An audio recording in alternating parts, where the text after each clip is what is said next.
Paulo, aka Pauli, Laurel Castillo to come on stage to be assisted by the Chief of Staff of the Laurel clan, Miss Miriam de la Rosa Castillo.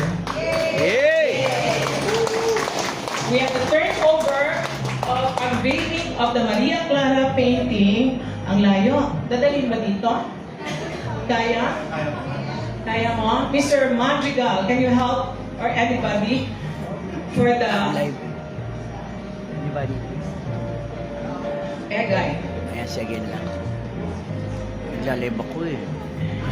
And surprise part of the documentary will be the Pocoy Laurel unfinished painting. Beautiful. If you have the chance to visit the Salvador P. Laurel or H. Laurel Museum and Library, please do so. Entrance fee is just an amount of 500 pesos per person. Wow, yan and a maximum of or a minimum of 10 to Ito na yung visit Maria the Clara museum. painting. You will have a taste So of ito na po yun. history Ito po yung gawa ni Kokoy. At painting. That finished bibigay na po nila kay Ian. No? Now, during the Oo, week, bumabagsak. Pocoy Laurel was quoted as saying, I will write more songs for her. I will paint more for her. So it's actually a 70. Ipapasa na po 71 nila saga. yung... So, ayan.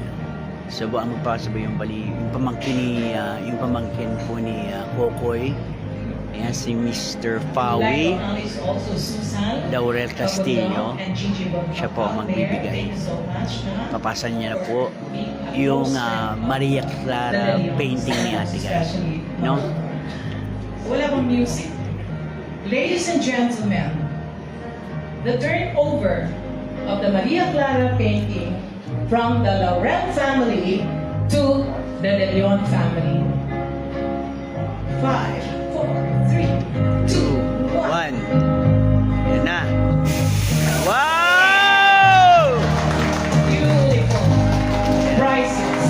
Priceless nga yan. Ganda. Ganda.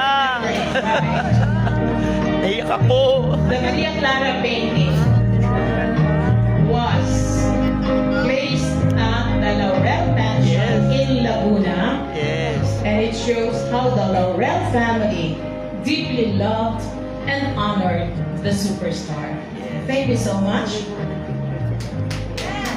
Ganda. Carry on. Ganda niya. Alam ko kawin natin guys, no? Napanggal. Ang galing ni Kokoy magpinta. Thank you. Oh, ang galing talaga magpinta. Yes, I love you. Balik na naman. Yes.